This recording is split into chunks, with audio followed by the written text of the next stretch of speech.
Arjuna's mother is Kunti. So Kunti and Vasudeva were brother and sister, right? Is that right? She confirms. So therefore they're cousins. And Krishna spoke Bhagavad Gita to Arjuna, not because he was a cousin, but for two reasons, stated in Bhagavad Gita. He is Krishna's bhakta, he's a devotee, and he's Krishna's sakha, his dear friend. Bhaktosi me sakha cheti. Arjuna and Krishna were dear friends, and Krishna was a dear devotee. Arjuna was a dear devotee of Krishna. Those are two reasons. Did you know that Vasudeva had a brother? Vasudeva had a brother. His brother's name was Devabhaga.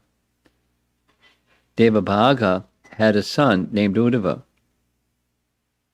So Uddhava and Krishna were cousins. Like Uddhava, that Krishna and Arjuna were cousins. And between the two, outside of Vrindavan,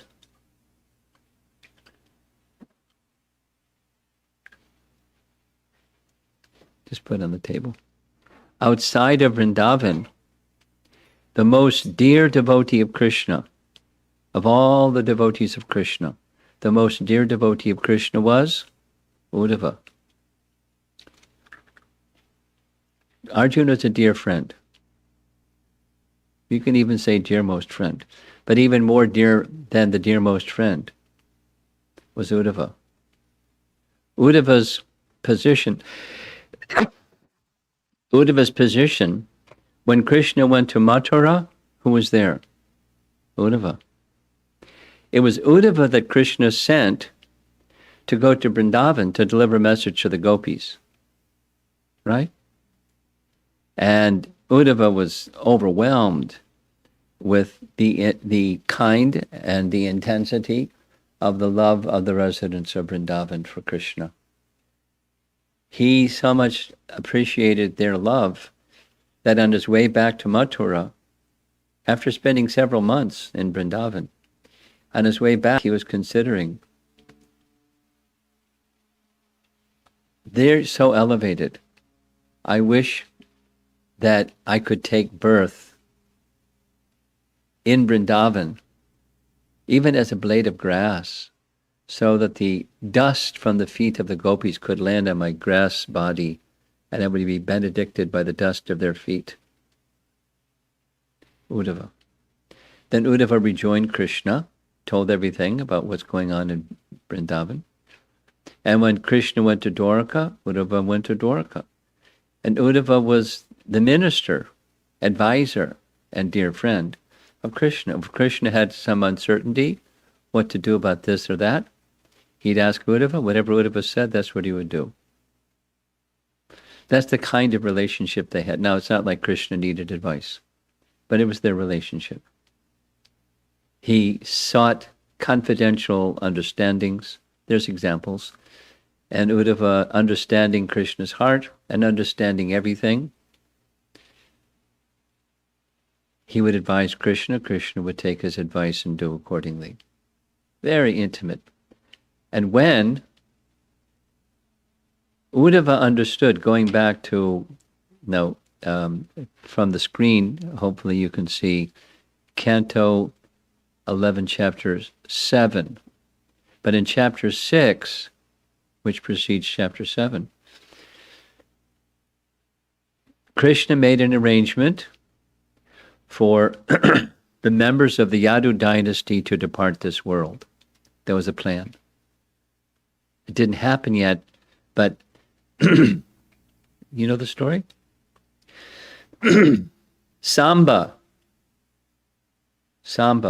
was the son of Pradyumna, who was the son of Krishna, so grandson, Samba, made a mistake. He with some of the other boys, they were teasing the Brahmins. The Brahmins had a big yajna, hosted by Vasudeva. And at the end of the yajna, hosted by Vasudeva, they went to a secluded and sacred place. And the boys went before the sages and teased them.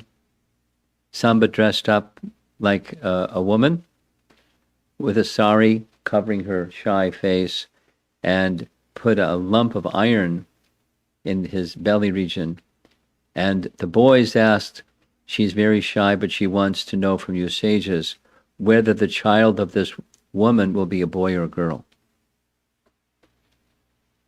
And they knew that it was a lump of iron. It was just spoofing on the sages.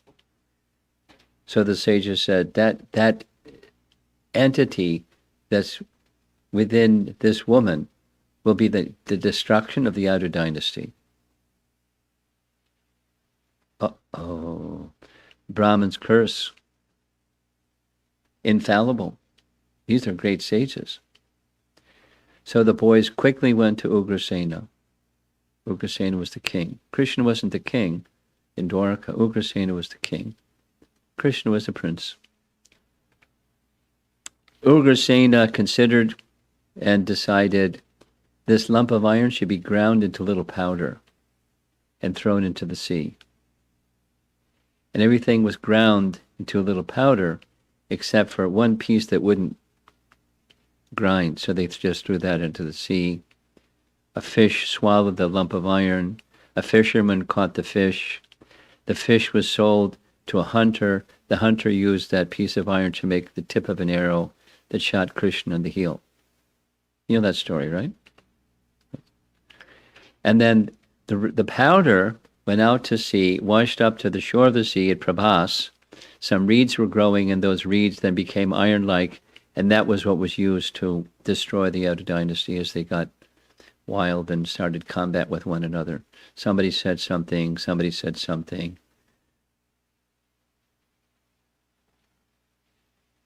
Krishna's plan to remove the Yadu dynasty. So it hadn't happened yet, but Krishna in the beginning of chapter 6 told the residents of Dwaraka, the Yadu dynasty has been cursed by the Brahmanas. There's a way to counteract that curse. The way to counteract that curse is the same way that the curse of Daksha was Brahmana, Daksha, curse was counteracted by Soma. The details, I don't know that one, was cursed. He went to Prabhas and the curse was neutralized. So we should all go to Prabhas, perform rituals, and become free from that curse. That was Krishna's plan. And then the middle part of the chapter, Krishna is contemplating. The time from my pastimes is over. The demigods came, headed by Brahma and Shiva, and offered their prayers, said many nice things, and then finally said, the purpose for which you've appeared in this world, we have called for you to come, you've taken care of it. All the demons, destroyed. So, if you so desire, you can return to the spiritual world. And we're very satisfied, and they left. Krishna then considered, this is the opportune time to withdraw the Yadu dynasty, and so they can go back to their activities in the heavenly kingdom. Some were descendants, as Krishna had requested,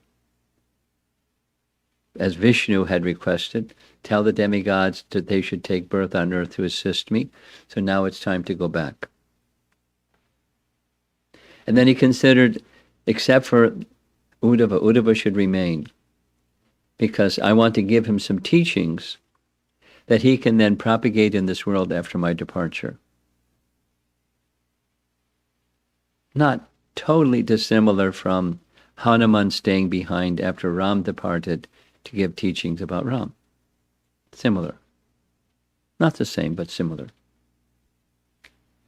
So Krishna then made an arrangement within the heart of Uddhava that Uddhava would put 2 and 2 together and come up with 4.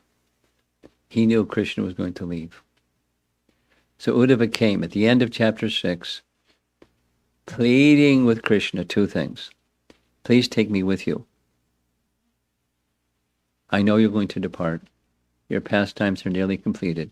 Please take me with you. And the other was his question for instructions. His instructions in question was, I'm an attached person. He wasn't attached, but he spoke that way. And how can a person like me come to know you factually? Those who are attached, this is very relevant. Those who are attached, particularly attached householders, but anybody that's attached, how to become free from attachment, so that in that detachment position, there's clarity in a life of devotion, and through the medium of devotion one can know Krishna. But conversely, if one is too much attached to the temporary, bhakti isn't going to go very far.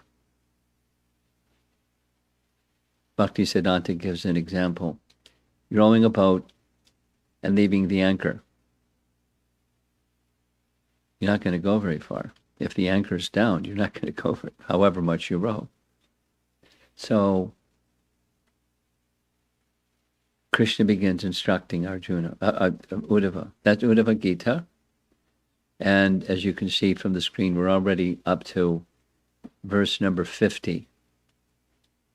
And in this section, Krishna gives some preliminary answer to Uddhava's question. Uddhava asks some more of the similar type of question. Yeah, but, detachment isn't easy because a person like me is really attached. So how do you overcome that attachment when you're too much attached? And so Krishna takes a slightly different tact for the next 2.5 chapters. He describes a discussion that takes place between King Yadu,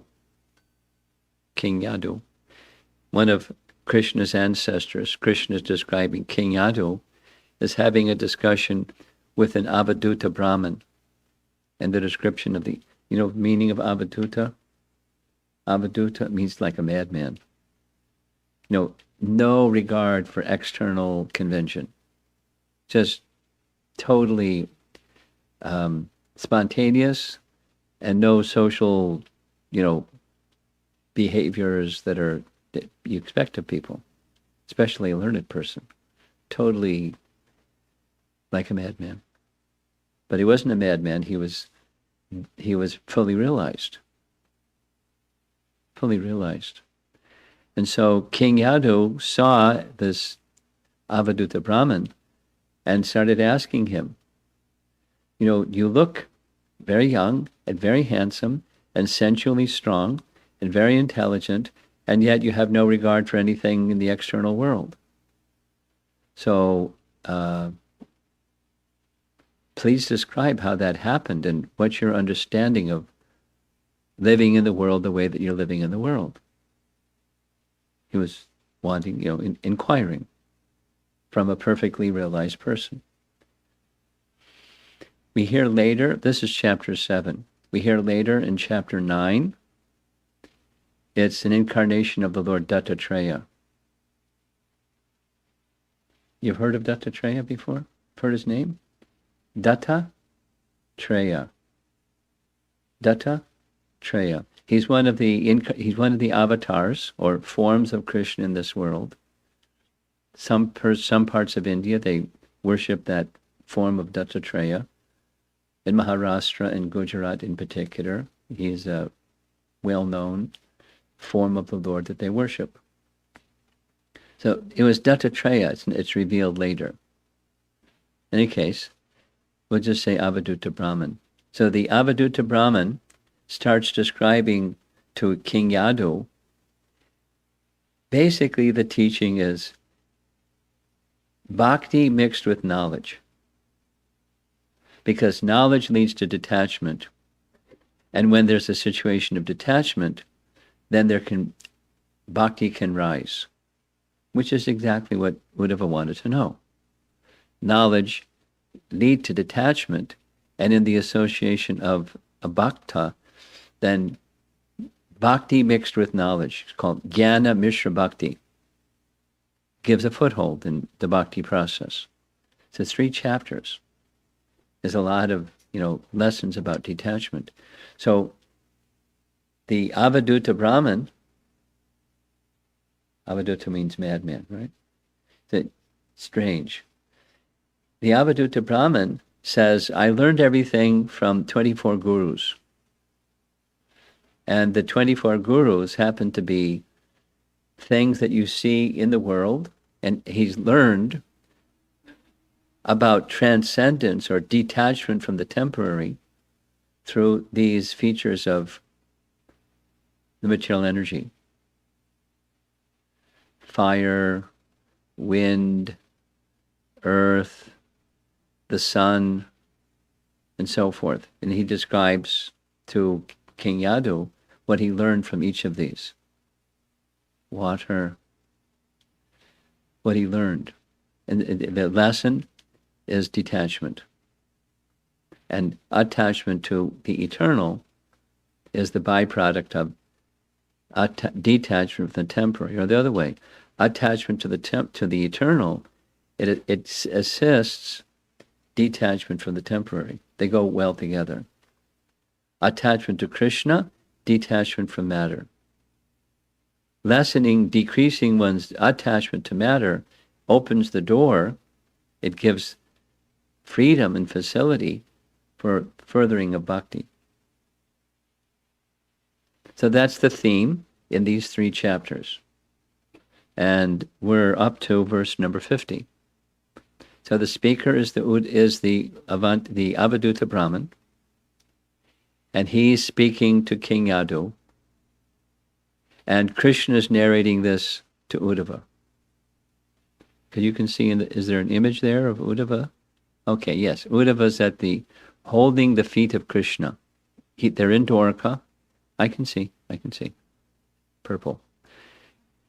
He's holding the feet of Krishna, appealing to Krishna for instructions, and Krishna is giving this instruction through the Avadhuta Brahman.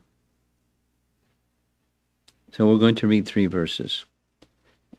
Just as the sun evaporates large quantities of water by its potent rays and later returns the water to the earth in the form of rain, similarly, a saintly person accepts all types of material objects with his material senses, and at the appropriate time, when the proper person has approached him to request them, he returns such material objects. Thus, both in accepting and giving up the objects of the senses, he is not entangled. Interesting, huh? Metaphor. Sun evaporates water from the sea, pours the water down as the form of rain. Similarly, a self-realized person without attachment may accept material objects and distributes those material objects to appropriate persons at the appropriate time, neither attached when receiving nor attached when giving, like the sun, distributing rain, extracting water, distributing water.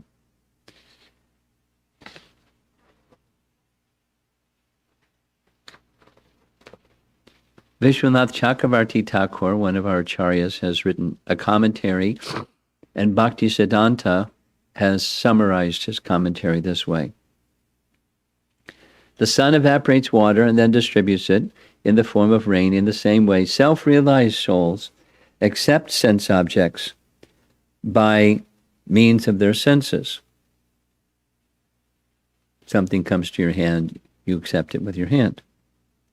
Later on, if someone approaches them and asks for those objects, they give them away. The self-realized souls are not attached to anything. They do not think in terms of I have gotten something or I have donated something. No, this is very relevant for householders. I'm sure you know. Of the most outstanding quality recommended, prescribed for household life is charity. But if one thinks, well, I'm very charitable, that's a false ego conception. It's a duty, but where did you get, and where is it going to? It's on behalf of you receive and behalf of you give. You're just a conduit or an instrument.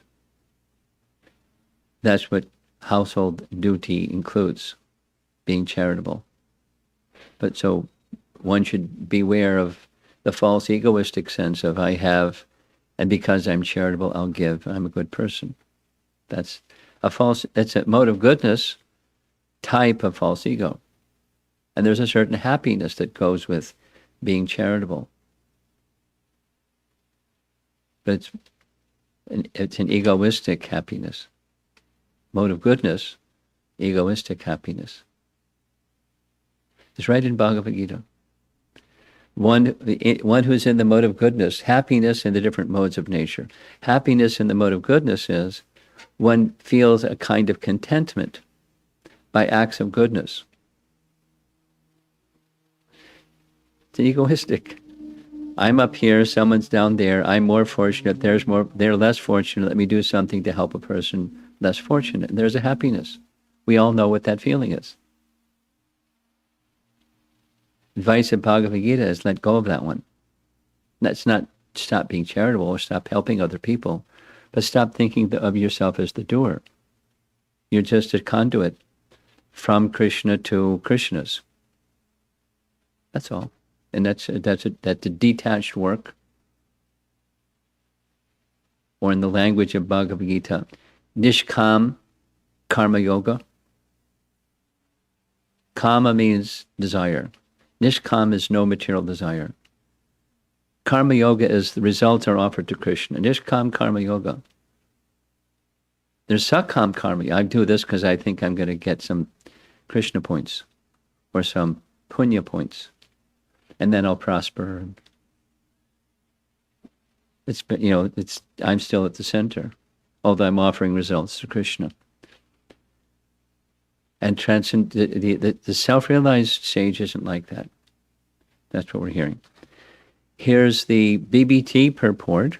I say BBT purport because in this section it's not Prabhupada's purport. Rather, it's the followers of Prabhupada work together, taking from our acharyas and compile the purport. A Krishna-conscious person never feels proprietorship over the opulence entrusted to him by Lord Krishna for spreading the Krishna consciousness movement. The devotees of Lord Krishna should not merely accumulate material wealth, but should distribute the opulence of Lord Krishna in such a way that the Krishna consciousness movement spreads unlimitedly. This is the lesson to be learned from the sun. Bhakti Siddhanta, these are points that are going to be repeated a little bit, but it's just different perspectives on the same point. This is Bhakti Siddhanta, his commentary. You know who Bhakti Siddhanta is? Prabhupada's spiritual master. You know who is Prabhupada, right? Prabhupada had a spiritual master. His spiritual master was Bhakti Siddhanta. So it's his purport to this verse. Just as the sun evaporates water by its powerful rays, saintly persons accept all kinds of material enjoyment, but without attachment. Just as the sun does not take away the water from the earth, but ultimately gives it back in the form of rain, the devotees of the Supreme Lord accept material enjoyment, but they do not become polluted by such actions. It's one of the contaminations of heart. The Sanskrit word is anartas. It's one of the contaminations of heart. Classic.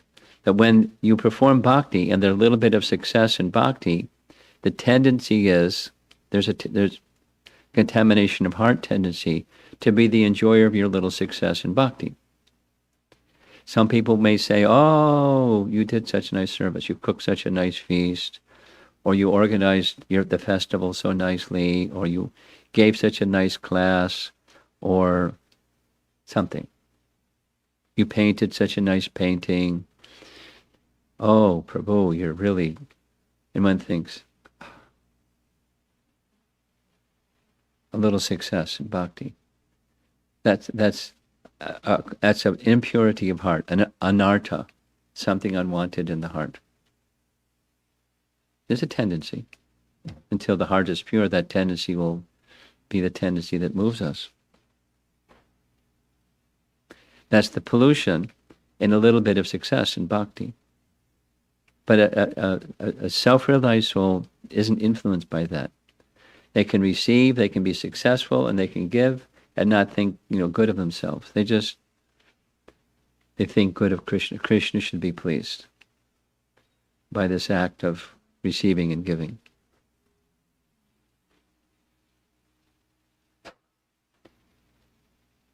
Vishwanath Chakravarti Thakur writes, this and the next verse explain what the Brahmana learned from the sun. The yogi accepts sense objects by the senses, and when persons come with requests at some time, he gives away those items. He is not attached to them. He does not think, oh, this was obtained by me, or, oh, this was given by me. He is like the sun, which takes up water and uses its rays. Using its rays.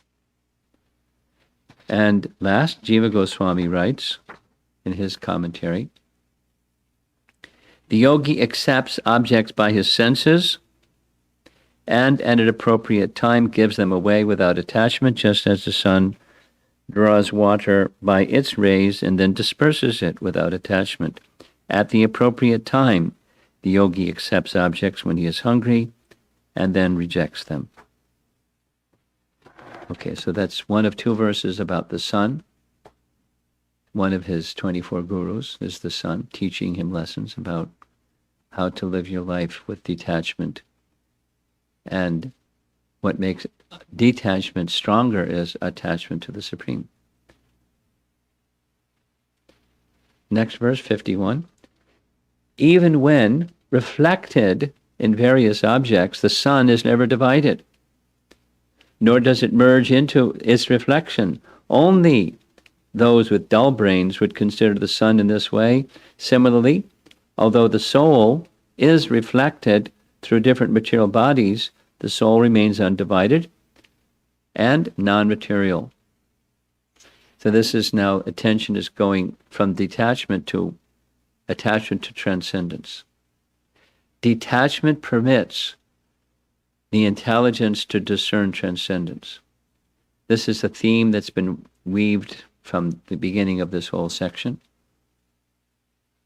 I'll just mention. In Canto 2, Chapter 3, there's a verse that describes this. No, Canto 2, Chapter 2. There's a verse, I think it's 37.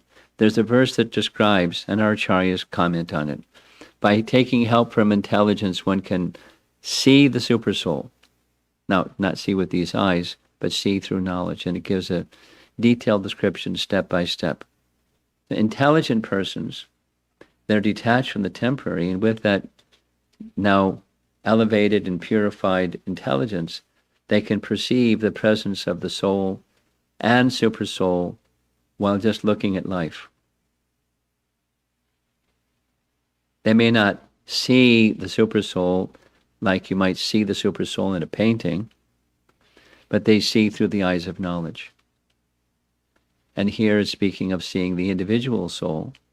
The individual soul is too tiny to see. The individual soul is smaller than an atom. But who's seen an atom? Oh, they know lots of things about atoms. No one has seen one. Or no one has seen an electron. They know there's electricity. So no one has seen an atom. But those self-realized souls can see through the eyes of knowledge the presence of the soul everywhere. Possible because of detachment. one assists the other. Or the absence of detachment, one can't see transcendence. You'll see material because of attachment. Okay, so here's the verse. Oh, we read it. Commentary, summarized by Vishwanath, summarized by Bhaktisiddhanta. The sun may be reflected off various surfaces and thus appear in a variety of ways. But we know that the sun itself is far beyond such manifestations and has nothing to do with them. In the same way, the spirit souls are reflected through their material bodies, which exhibit myriad designations such as white, black, male, female, young, and old. The soul's eternal constitutional position is something far beyond these temporary manifestations, however, and has nothing to do with them. Knowledge and detachment. It's a theme throughout this whole section.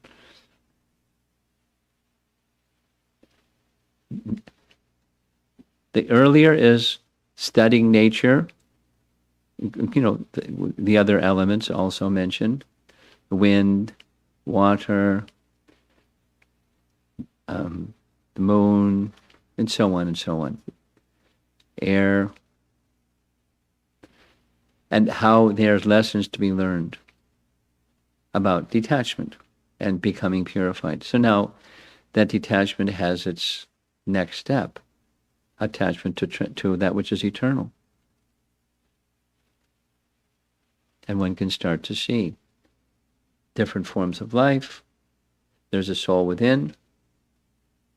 The soul is the animating factor, and it's aloof from and distinct from the covering. Dogs bark and wag their tails because they have a dog's body. And the king doesn't have a tail. He doesn't bark. He does what kings do, and different forms of life according to the embodiment. This is chapter 13, Bhagavad Gita. They act according to the embodiment, but the soul is different. The soul remains aloof and unaffected by. A transcendentalist sees like that. BBT, purport. The sun is reflected in many objects, such as windows, mirrors, shiny metal, oil, water, and so on. Yet the sun remains one and indivisible. Similarly, the eternal spirit soul within the body is reflected through the screen of the material body. Nice example. The screen of the material body, or filter. Thus the soul appears to be one. Appears to be old or young, fat or skinny, happy or sad. The soul may appear to be American, Russian, African, Hindu, or Christian. However, the eternal soul in its natural position is free from any material designation. This is a key Vedic understanding. Is called upadi. It's a covering. And the thing is not the covering of the thing.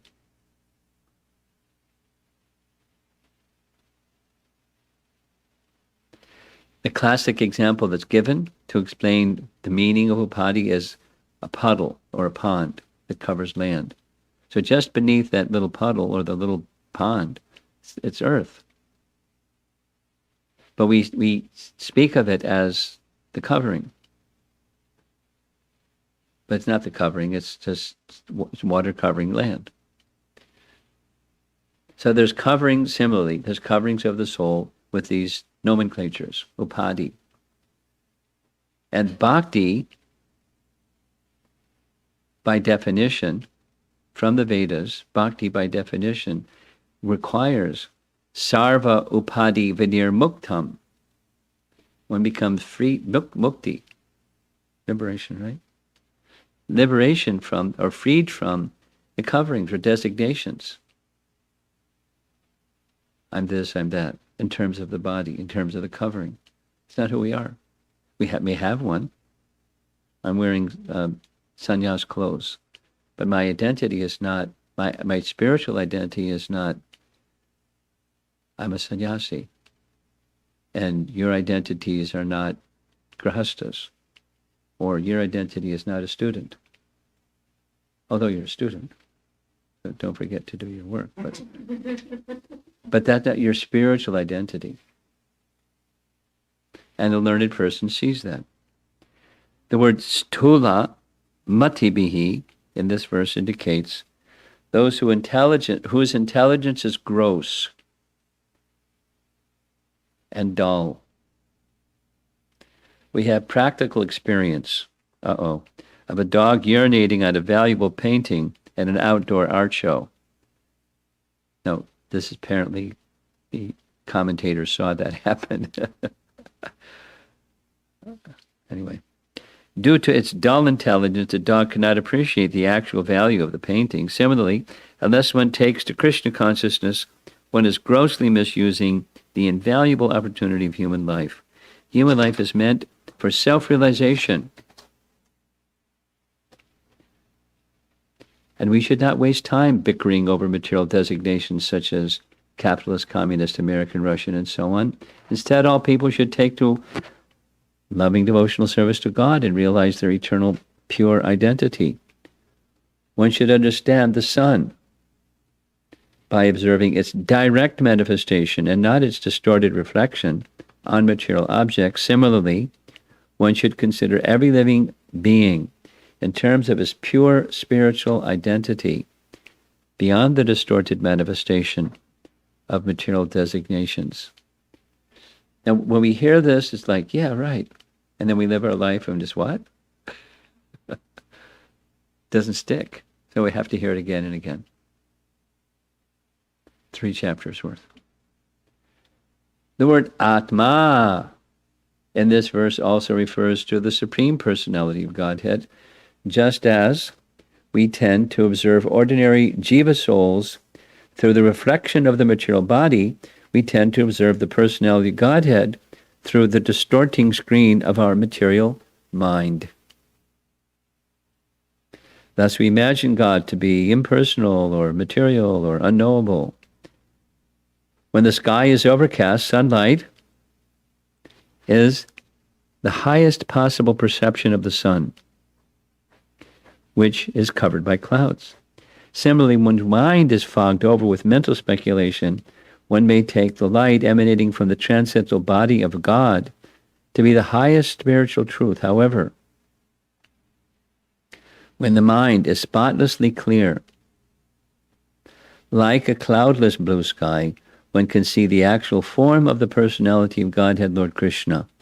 The absolute truth cannot be perfectly understood by the covered mind of the conditioned soul, semicolon. Rather, one must see the Lord through the clear blue sky of pure Krishna consciousness, which is free from fruitive desires and mental speculation. Thus, Srila Bhaktivinoda Thakur sings, quote, "The holy name of Lord Krishna descended into the darkness of the material world just to benedict the conditioned souls. The holy name of Lord Krishna is just like the sun that rises in the clear sky of the heart of the devotees." Paragraph. Such brilliant knowledge cannot be understood by those who are trying, in the name of either piety or atheism, to exploit the material creation of the Lord. One must become a pure devotee of Lord Krishna, then his knowledge will illuminate everything in all directions. And he ends quoting the Mundaka Upanishad, "Yasmin vigyate sarvam evam vigyatam bhavati." We're almost done. I think I'm just going to cover 2 instead of 3 verses because this is kind of long. And I started with an introduction to the whole section. Bhaktisiddhanta's commentary: when the sun is reflected in many mirrors, it gives one the impression that there are many suns. Similarly, the illusory energy Maya creates the impression that the conditioned souls have no resolute desire to serve the Supreme Lord. All living entities are eternal servants of the Supreme Lord. They have no other duty or destination than service to the Supreme Lord. But foolish people give up the service of the Supreme Lord under the control of false ego and become busy for their own sense gratification. Paragraph. This is their foolishness. When the living entities are liberated from all gross and subtle designations, they constantly engage in the service of the Lord of Vaikuntha. In Vaikuntha, living entities have no propensity whatsoever for sense gratification, unlike the conditioned souls. There's no question of any disturbance. 2. The exchanges of happiness between the worshipable Lord and his eternal servants. And his final paragraph. Paramatma is understood to be situated with its parts, namely, Swarup Shakti, his own spiritual potency, Maya Shakti, his illusory potency, and Jiva Shakti, the living entities. Just as the sun is situated with its parts, its globe, the clouds, and its rays, persons with no intelligence will consider the sun to be situated in its rays, or the clouds like a newly produced object. Paramatma seems to be separate in different bodies due to visible coverings, just as the sun appears to be a separate entity by water and other elements.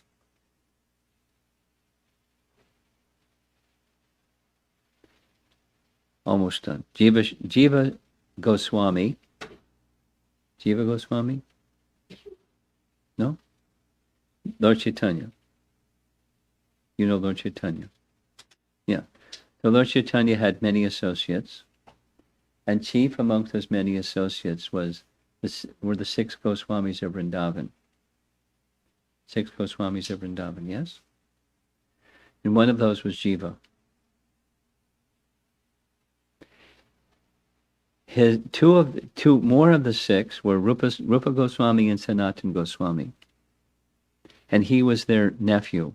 That means they had a brother, and he was the son of their brother, their nephew, Jiva Goswami. Jiva Goswami, nephew.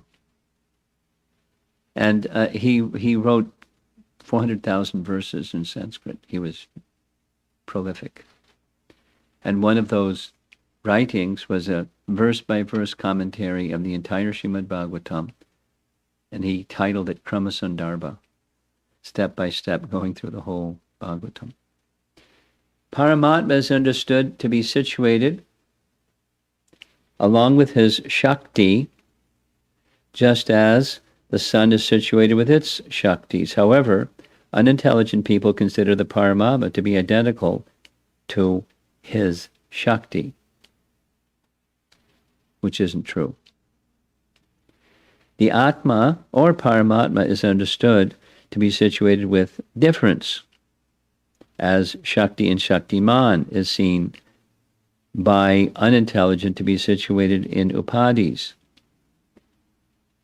Vyaktistha, as if attached, just as the sun endowed with various palaces is seen different from its disk and rays. So what is that? Let me explain that a little bit. He's speaking of impersonalism, and one of the impersonal doctrines goes like this. All there is one thing.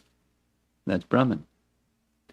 And what is you folks over there who believe that there's individual living entities and that there's the supreme living entity, really all it is Brahman covered by Maya. And you remove Maya and all you have left is Brahman. Just homogenized Brahman. No distinctions at all. So you're making distinction, Atma and Paramatma. It's just covered, it's Brahman covered by Maya. That's their idea. That's what he's addressing.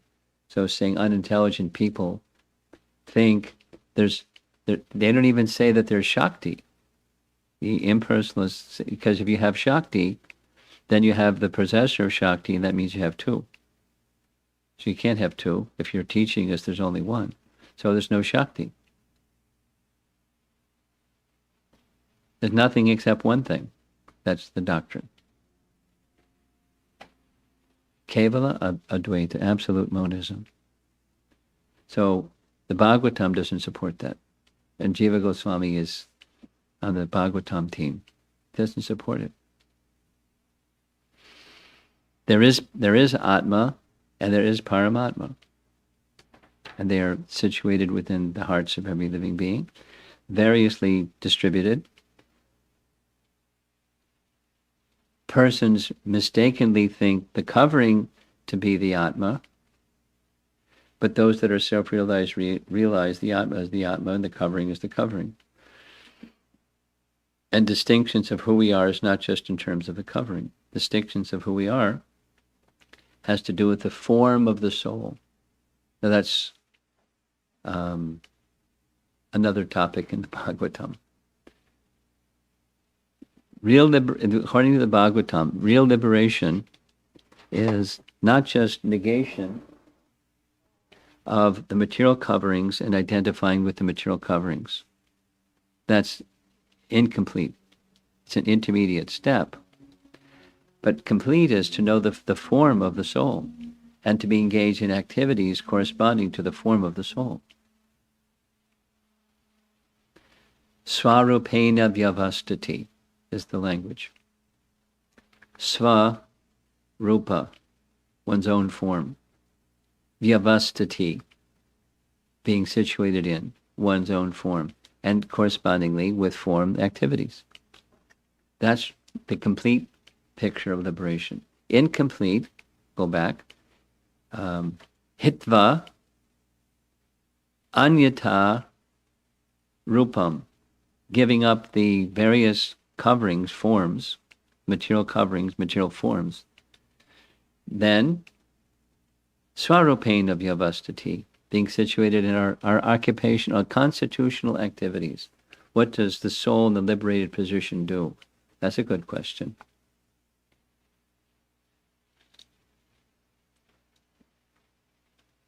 What's the form of the soul, and what's the activities of the soul in the liberated condition? Well, one will not understand that as long as one is thinking of the self in terms of the covering. So therefore the first part, hitva anyata rupam, then swarupena vyavastati. So the process of bhakti accomplishes both. Although we're not there yet, we're not at the stage of pure bhakti, just by practicing sadhana bhakti, practice bhakti, then purification comes, and that's what we're doing right now, hearing Krishna's explanation to Uddhava about detachment leading to attachment to the realm of spirit. It's not completed yet. It's the beginning. We need to understand what we're not before we can understand who we are. Pretty simple. Years ago, in the beginning stages of the Hare Krishna movement, people in America and Europe couldn't understand the Hare Krishna people. They thought they were crazy because they weren't pursuing fruitive activities and sense gratification. So Prabhupada wrote a little essay, Who is Crazy? ? And his statement was, crazy, a clinical definition of crazy is if you think that you're somebody that you're not and you live your life that way. Supposing somebody thought they were Napoleon Bonaparte. You read about him? A French guy that was kind of really short and read the French Revolution.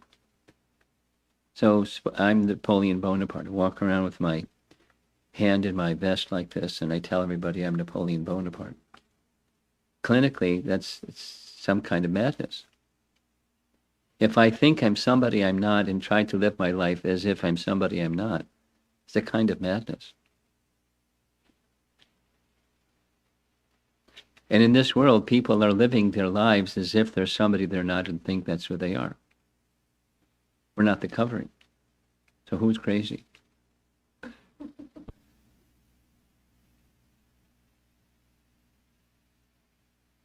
So somebody that knows who they are and they're living their life according to who they are, that person is sane.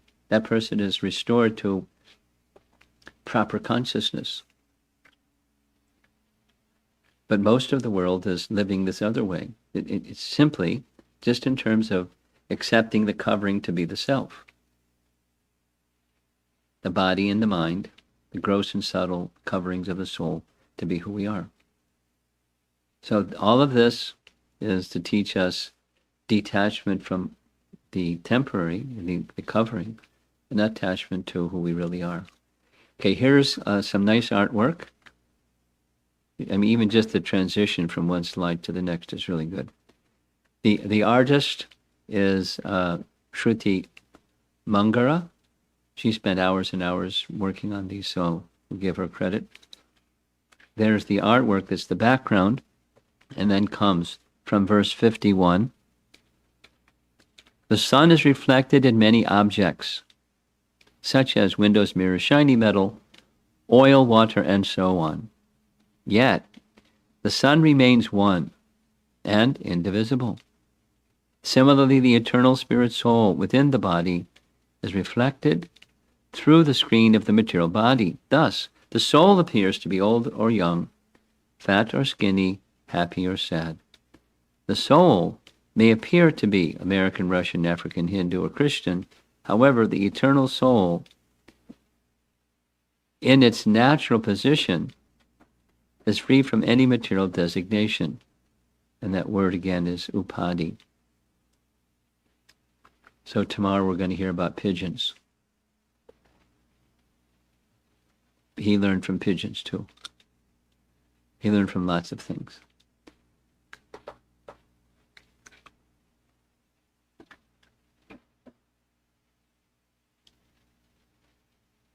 Prabhupada's teaching is the real test of knowledge, or the real standard of knowledge. Ultimately, the real standard of knowledge is to know the source of everything, or to know Krishna. There can be knowledge of trivia. Once somebody asked Prabhupada, this was in a class at 26 2nd Avenue, Swamiji, it is said that a person who knows Krishna becomes the knower of all things. Is this true? Prabhupada, yes. Swamiji, can you tell me how many windows there are in the Empire State Building? Trivia. Prabhupada's answer, how many drops of water are there in a mirage? The person didn't know what to say. Because there's the appearance of how many windows in the Empire State Building, but before some time there was no Empire State Building, and after some time there'll be no Empire State Building, and there'll be no windows in the Empire State Building. So that's not the kind of knowledge that a transcendentalist that knows Krishna knows, but a transcendentalist that knows Krishna knows that illusion is illusion, and reality is reality. That kind of knowing everything. Now, one may be able to engage temporary things. Here's my computer, and there's a LBC screen, and there's a camera, and so forth. We're using things in Krishna's service. And to use things in Krishna's service, when those things that have come from Krishna are used in Krishna's service, then it acts in a liberating manner. Not used in service to Krishna, it acts in a binding manner. That's the difference between yoga and viyoga, or vikarma, activities that are not recommended within the Vedic texts. So it's an art, or it's a science. Seeing things in relation to Krishna and using things in service to their source, and not otherwise. So it's an art, it's a science, and it's also a matter of heart. That's bhakti is all of those things. So that's Uddhava Gita, 2 verses, text 50 and 51. And we'll continue tomorrow. So let's see if there's some discussion. Any of our host personalities or friends would like to raise some question or have something discussed. You get the first opportunity.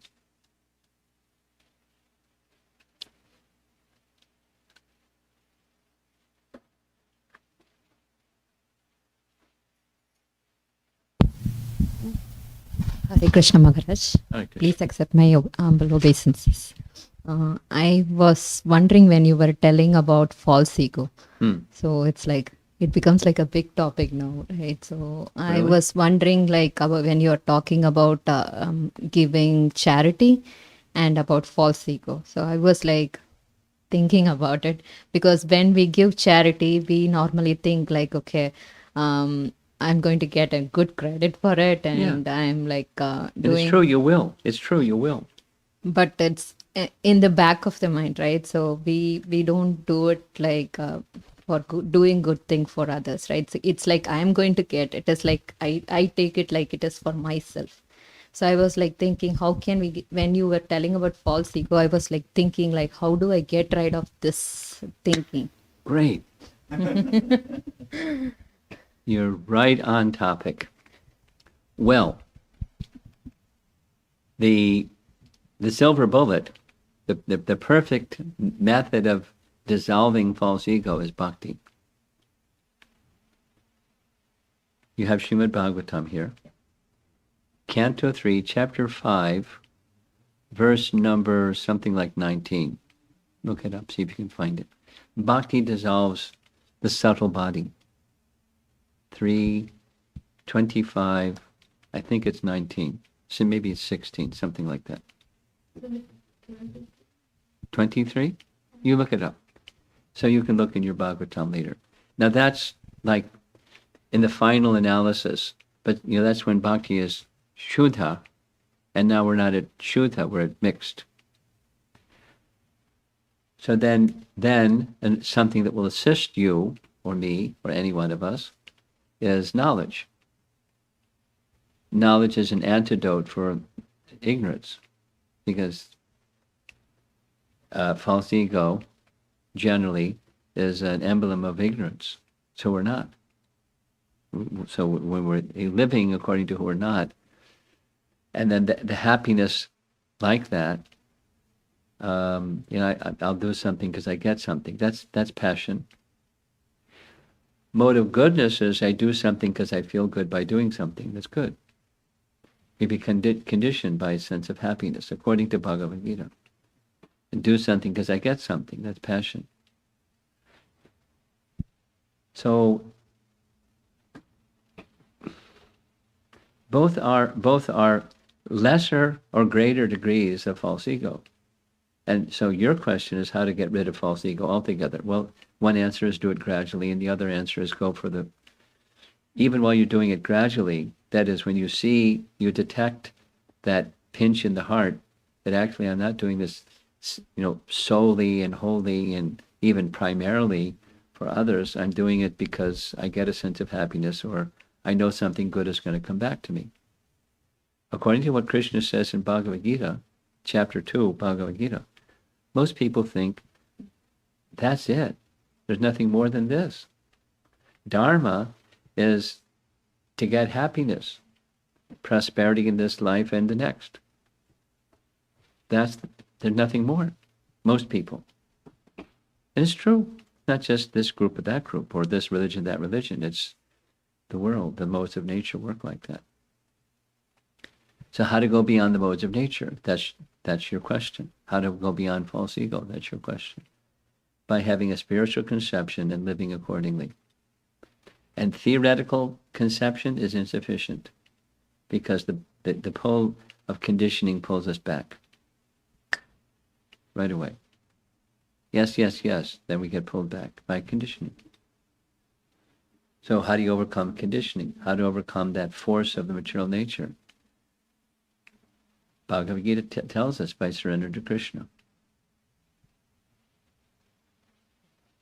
And you can do it gradually, but that's the solution. Daivi yosha gunamai mama maya durachaya. Very difficult to overcome material nature.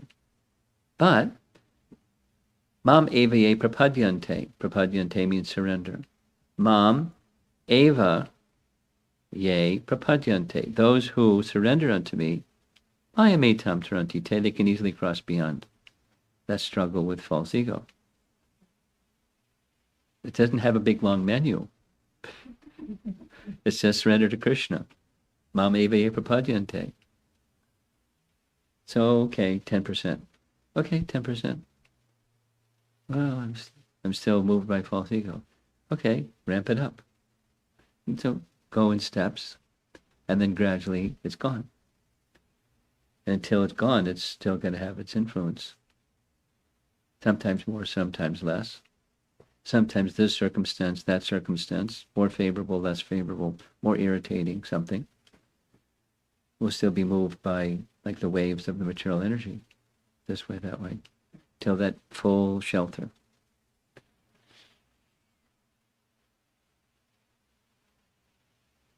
Mam choyo vyabhicharena bhakti yogena sevate sagunan samati jaitan brahma bhuyaya kalpate. Another nice verse from Bhagavad Gita. Gradual process. But that's how one can overcome false ego. Take shelter of Krishna. He'll take away your false ego and give his 2 lotus feet. Take a choice. Your false ego or Krishna's 2 lotus feet. Not a bad choice. But we're conditioned.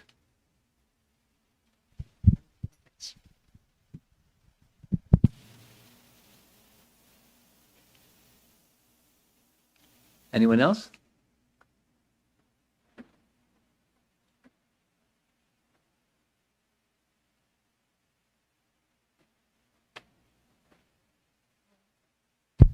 Maharaj, there are like in false ego, we do something and we get the satisfaction or happiness from it.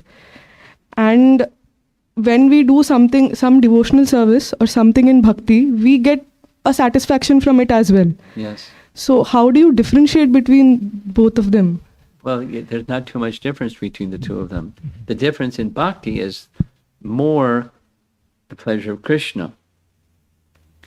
And the happiness in the mode of goodness is doing an act of kindness. So I'm up here, somebody's down there, I'm giving something that I have to somebody who doesn't have what I have. I feel good about it. That's the mode of goodness.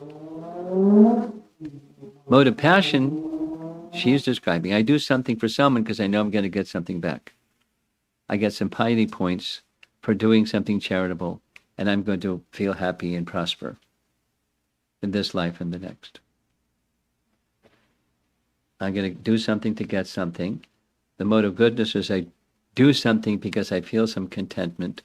I've done a good act. We all know the feeling. And then bhakti is the Krishna will be pleased. That's like, that's not too familiar territory for us. It's new territory. But that's the distinction. How much is Krishna pleased? That's bhakti. Can we understand how much Krishna is pleased, or if Krishna is pleased by whatever we're doing? Well, we can understand through Guru, Sadhu, and Shastra. That's the primary way of knowing transcendence. And another test is detachment from matter. That's Bhaktisiddhanta's teaching. Your pleasing Krishna will be shown by your detachment from wanting to be an enjoyer of the temporary. So you turn the light on, the darkness is dispelled. If you have a variable light switch, a dimmer switch, The more the light goes on, the more the darkness is dispelled. That is, detachment from the mentality, the mindset of being the enjoyer of objects of this world. You still may engage yourself with objects of this world, but in the mood of being the enjoyer of them for the pleasure of Krishna. I mean, take the career that you're embarking on. And it's really easy to get lost in, learning something. And then doing something once you've learned something, and the sense of accomplishment. And maybe you'll be given some projects that'll be beneficial to others because, protection of their software through the technology that you help to build. Some satisfaction. Now, offer that to Krishna. That's another step.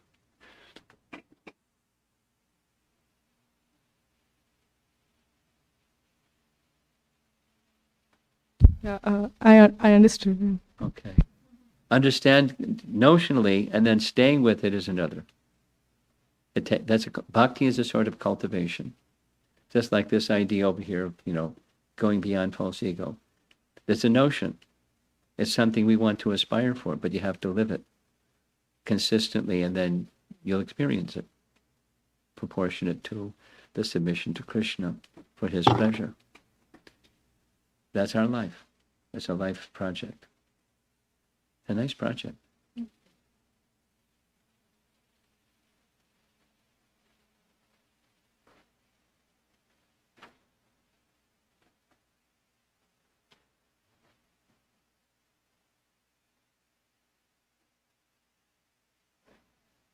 Okay. Anyone else? No. Nothing online. She has something behind you.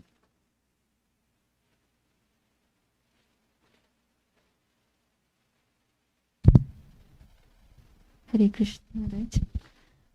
On the same line, when we are... Take your mask down, I can hear you better, please. Sorry. On the same line of this discussion that is going on about false ego, when we are working with the new devotees, we try to appreciate them in order to encourage them to do the services. Yes. And sometimes, not sometimes, most of the time, because they are new devotees, it goes in this false ego bucket. Yes. How can we, and during those times I feel I am lacking in my some part, because of which the others are not seeing it as Krishna's mercy, but they are thinking they are the doers. How can I improve myself dealing with them? Nice question. You have children, and you encourage your children. You have new people in the bhakti process, you encourage the new people in bhakti process. If you didn't encourage them, they feel neglected, not recognized, not appreciated, and all those negative emotion things. So when you do show appreciation and encouragement, then there's the other risk, false ego rises. So the answer is really your consciousness. But even if you have elevated consciousness, take Prabhupada. He would sometimes encourage, and sometimes people would take it in the egoistic way. Yes? But by his pure consciousness, there's a risk by encouraging, and there's a risk by not encouraging. So if the consciousness is pure, then at least the opportunity for non-fruitive consciousness and not false ego consciousness to be the result. And that's a tall job description. Become pure so that those that you encourage will see within you or feel within you the absence of false ego. And Prabhupada was able to accomplish that.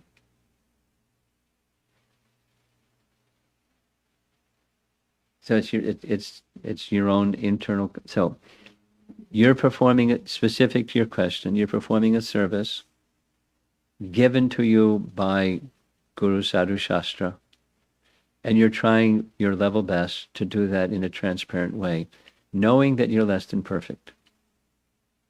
But it's a service anyways. It's purifying, beneficial for you and for them both. However, you're not perfect. You're beneficial for you and for them both. And you're striving because of understanding what you just said. I wish to become a better instrument.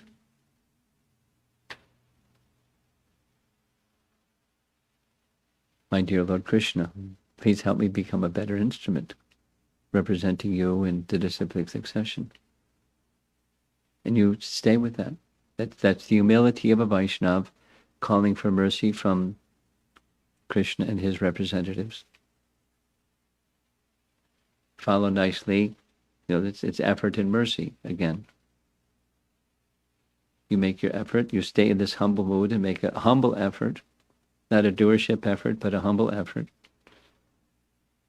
Same as this question of overcoming false ego. You can struggle with false ego and you're going to lose.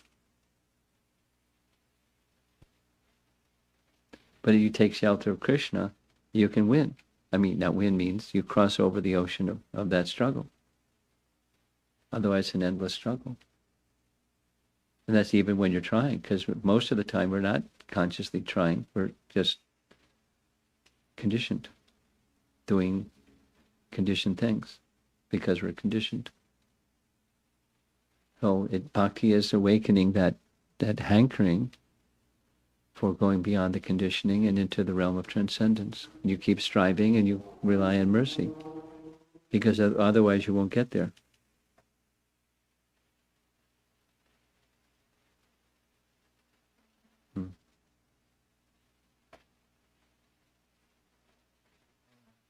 Online something? Okay.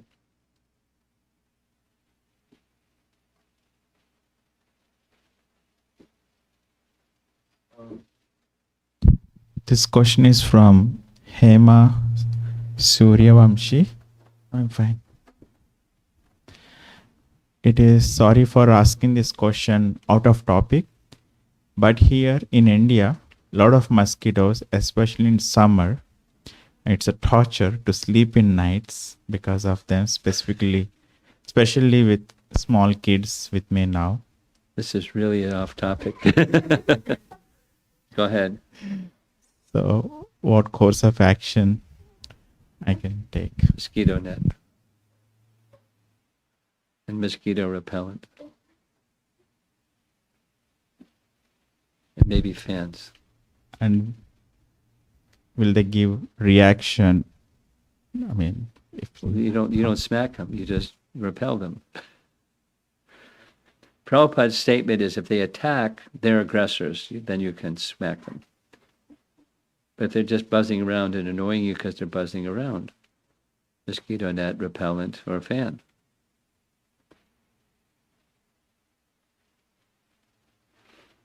And that's part of, adhyatmika, adibhautika, adidaivika. That's the miseries caused by other living entities. Says mosquitoes is a classic. Adibhautika, miseries. Mosquitoes. Don't take birth again. No mosquitoes. Okay. You have something. I'm just thinking regarding knowing what we are not. I'm more leaning towards doing the positive thing or positive action, or try to engage in the positive side, like In the which side? Positive, like Positive doing it side. Okay. positively. Okay. How important it is to know what I'm not. I mean. Well, in principle, at least, it's important. And that same example, without pulling the anchor, you can row all you like, do all the positive you like. But if you're anchored in illusion, you're not going to get very far. So it's important, at least in principle.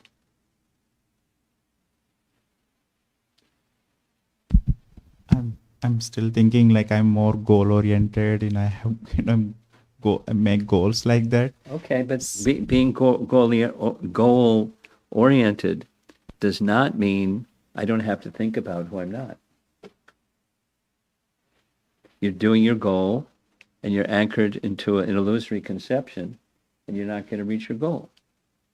Now, in a material sense, you could reach a goal. You could, whatever your occupation is, designer, computer, software program. You reached my goal. Celebrate. But you're still struggling with illusion. That's not really what the goal is. It's not a well-defined goal.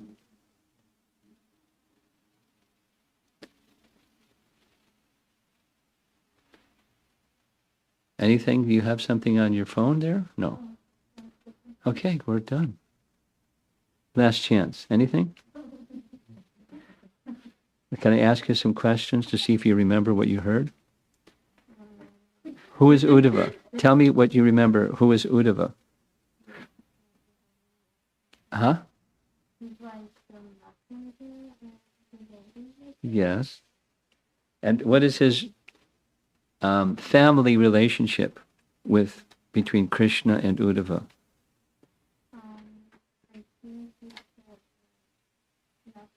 They're cousins. Krishna's father and Uddhava's father were brothers. Krishna's father was Vasudeva. Uddhava's father, you probably don't remember, Devabhaga, but they were brothers. And they both had sons. So they're cousins. So they're part of the royal family, the Yadu dynasty. And they were constantly together. And when Uddhava knew Krishna is going to leave, his pastimes are over, I'm not going to see him again. Take me with you.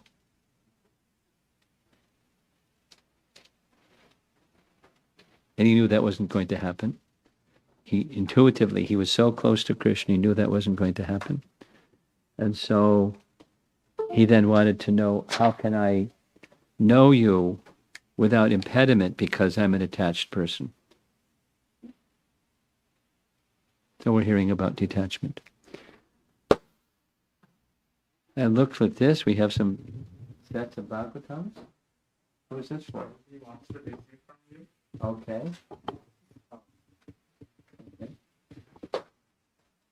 I got inspired. Go in the morning, Mataji's Sunday school student, and got inspired to see Bhagavatam. Oh.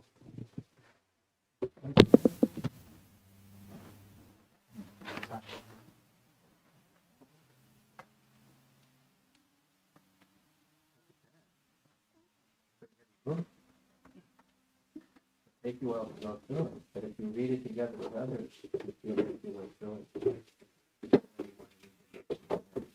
Yeah, she's a good reader. Oh, really? Yeah. What year are you in school? Sixth grade. Fifth grade. Sixth grade. Fifth grade. Fifth grade.